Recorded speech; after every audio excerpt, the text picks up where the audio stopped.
বিসমিল্লাহির রহমানির রহিম। সবাইকে আসসালামু আলাইকুম এবং অন্য ধর্ম অবলম্বী ভাইদের প্রতি রইল আন্তরিক সালাম। এই যে আমি এখন ঠিক যেখানটাতে দাঁড়িয়ে, এটি আমার বর্তমান ওয়ার্ক প্লেস ধামুরহাট। এই ধামুরহাটের একজন শৌখিন মানুষ, সচিবাই মানুষ, টিভি, মঞ্চ এবং আদি বাংলার সংস্কৃতি যাত্রাপালার একজন শিল্পী। তার বাড়িতে যে উনি কতটা শৌখিন প্রিয় তার একটু নমুনা আমি আপনাদেরকে দেখানোর চেষ্টা করছি। ওনার ঠিক বাসার পিছনটায়, এই যে ওনার বাসা, ঠিক বাসার পিছনটায় উনি দেখেন, যদিও এখন বৃষ্টির সময় একটু কালার গুলো উঠে গেছে। দেখেন, এটা একটা কৃত্রিম ঘোড়া।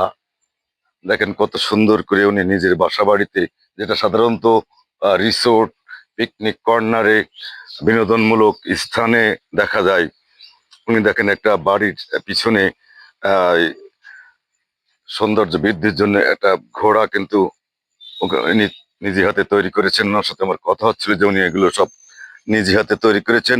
আমরা যদি ঠিক এই পাশটায় যাই, দেখেন একটি সিংহ, দেখেন একটা সিংহ, এই যে দেখুন একটা সিংহ কিন্তু উনি তৈরি করেছেন। এই যে একেবারে কাছাকাছি যাই, এই যে সিংহর মূর্তি।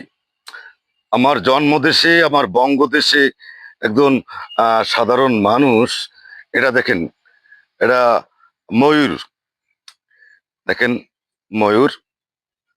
উনি ঠিক বাসার পিছনটায়, যেখানে মানুষ বিভিন্ন ধরনের ফল, এটা একটা পৌরসভার ভিতরে, জমিটার ভ্যালু আপনারা বুঝতে পারছেন। একটা পৌরসভার ভিতরে জমিটার ভ্যালু কত, তারপরে উনি মানে এত সৌন্দর্য পিয়াসু। দেখেন এখানে বিভিন্ন প্রকারের পাখি উনি তৈরি করে রেখেছেন। আমরা যদি ঠিক এই পাশটায় আসি, এই যে একটা লিচু গাছ, চায়না থ্রি, তার ঠিক ভিতরে দেখেন একটা ডলফিন, একটা ডলফিন, ওই যে দেখুন একটা ডলফিন। এবং এর নিচে যারা বায়োফ্লাক পদ্ধতিতে মানুষ মাছ চাষ করে, তার বিকল্প হিসেবে জায়গাটারে উনি নষ্ট না করে অল্প পরিসরে আহ, শহরের ভিতরেও যে মাছ চাষ, নিজে মাছ চাষ করা যায়, তার একটা নমুনা আপনারা দেখতে পাচ্ছেন। এটা একটা নেটের ভিতর থেকে, যে ভিতরে অসংখ্য বিভিন্ন প্রজাতির মাছ কিন্তু উনি এখানে চাষ করছেন। এই যে দেখেন, এটা একটি রাজহাঁস, রাজহাঁসের প্রতিকৃত। আমরা ঠিক যদি এই পাশে যাই, এই যে দেখুন বিভিন্ন প্রকারের নাম না জানা ফুল গাছ এবং কিছু ফলজ গাছ। আমরা ওই পাশের দিকে যাই, ও পাশে আরো কিছু স্থাপনা উনি নিজে হাতে তৈরি করেছেন। আসলে আহ টাকা পয়সা তো অনেকেরই আছে পৃথিবীতে, কিন্তু মন, সৌন্দর্য পেয়াসী মন, এই যে এটা অনেকটা মৎস্যকুমারীর মতো।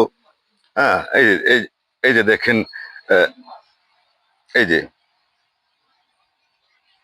এই যে দেখেন ময়ূরপঙ্খী, এই যে ময়ূরপঙ্খী অভিশপ্ত পাখি। হ্যাঁ, মা দুর্গার অভিশাপে যে ময়ূরপঙ্খী অভিশপ্ত, এই যে সেই ময়ূরপঙ্খী। এই যে দেখুন ময়ূরপঙ্খী, আহ বিভিন্ন প্রজাতির এই যে ফুল, বিভিন্ন প্রকারের ফুলের সমারোহ কিন্তু আমার এই চৌধুরী আলতাফ ভাইয়ের বাড়িতে কিন্তু আপনারা দেখতে পাচ্ছেন। আসলে এটা উম, আপাতত দৃষ্টিতে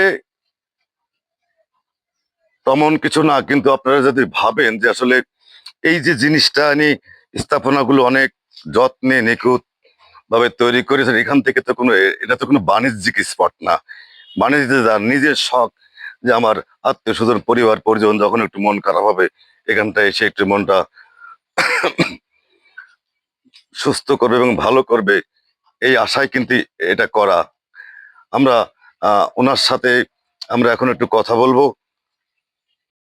ওনার ছাদের উপরে সেই আমি চৌধুরী আলতাফ ভাইকে পেয়ে গেছি। ওনার পরিচয়টা আমি দিয়ে নিই। উনি একাধারে টিভি অভিনয় শিল্পী, মঞ্চ অভিনয় শিল্পী, যাত্রা শিল্পী এবং ব্যক্তি জীবনে উনি একটি ব্যবসার সাথে জড়িত, স্টুডিও ব্যবসার সাথে জড়িত। উনি অনেক মানে ছোট যৌবনকাল থেকে উনি কিন্তু এই ব্যবসার সাথে জড়িত।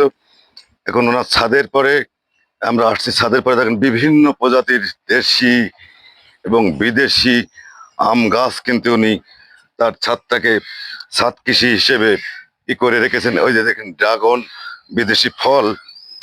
এই যে আমরা একটু ক্যামেরা ক্লোজ করে দেখি, এই যে ড্রাগন ফল উনি কিন্তু লাগিয়েছেন। ড্রাগন ফল এসেছে, যে বিভিন্ন ধরনের গাছপালা এখানে আছে। আমরা তার সাথে একটু কথা বলার চেষ্টা করি। আচ্ছা চৌধুরী ভাই, আপনি এই যে ছাদের উপরে এবং বাসার পিছনে যে পরিত্যক্ত জায়গা, এটা আসলে তো এটা পৌরসভা, জমির ভ্যালু নিশ্চয়ই অনেক। সেই জমিগুলো আপনি বিল্ডিং না বানিয়ে, বাণিজ্যিকভাবে ব্যবহার না করে আপনি এই যে এই বিভিন্ন স্থাপনা তৈরি করেছেন, আসলে এর কারণটা কি? এইটা আমার একটা ছোটবেলার একটা হবি ছিল, যে আমি কিছু স্ট্যাচু তৈরি করব, করে আমি আমার বাসার পিছনেই বাগান বাড়িতে রাখবো। এটা আমার একটা ছোটবেলা থেকেই হবি ছিল। সেই সুবাদেই আমার এগুলো করা। এবং ছাদ বাগান করার উদ্দেশ্যটা হলো নিজের শরীর মন শ্রম দিলে শরীর সুস্থ থাকে, যার ফলে ছাদ বাগানটা করা আমার সেই অভিপ্রায়ে আমার এটা প্রকাশ করা। আচ্ছা চৌধুরী ভাই, আবার একটা প্রশ্ন, যে আপনি যে এই যে এটা করেছেন, এটা তো করার জন্য প্রচুর অর্থ ব্যয়, সময় ব্যয় হয়েছে। আপনার পরিবারের যে অন্যান্য সদস্যরা, তারা এটা কিভাবে দেখে, বা আপনাকে কোনোদিন বাধা দিয়েছে কিনা এটা করার জন্য? না, তারা সব সময় আমাকে উৎসাহ প্রদান করেছে, এবং যতদিনই বেঁচে থাকবো ইনশাল্লাহ আমার বিশ্বাস তারা আমাকে উৎসাহ প্রদানই করবে। তো আমার ইউটিউব চ্যানেলের পক্ষ থেকে আপনাকে অসংখ্য ধন্যবাদ, এবং আমার ইউটিউব চ্যানেলের অসংখ্য হাজার হাজার যে শুভাকাঙ্ক্ষী ভিউয়ার্স আছে তাদের উদ্দেশ্যে, যেহেতু আপনি মিডিয়ার সাথে জড়িত, বাংলার আদি সংস্কৃতি যাত্রাপালার সাথে জড়িত, মঞ্চ নাটকের সাথে জড়িত, আপনি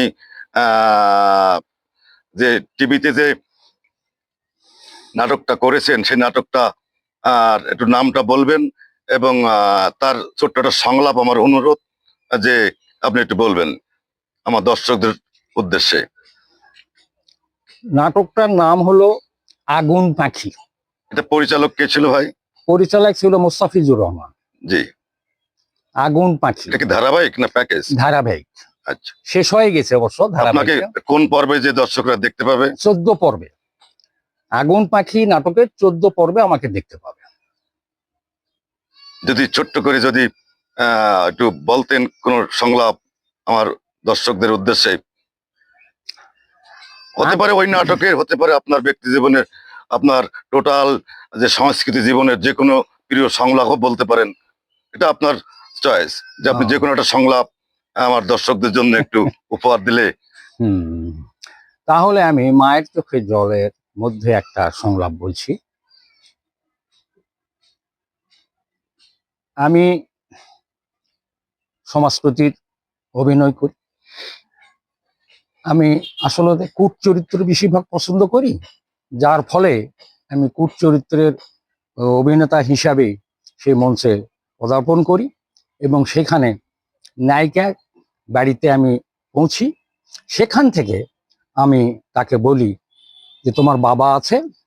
না, আমার বাবা নেই বাড়িতে, আপনি এখন আসুন।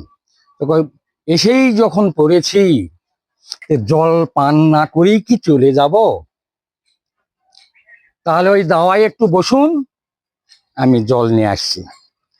তখন বাড়ির ভিতরে তার ছবি টবি বিভিন্ন জিনিস দেখে আমার মনটা ভরে গেল।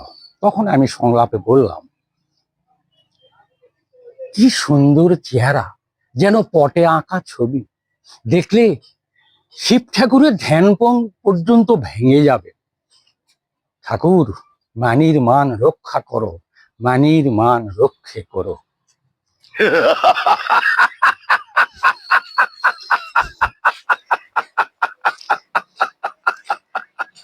দর্শক, ভাইয়ের সংলাপের পরে আমি আসলে একটু না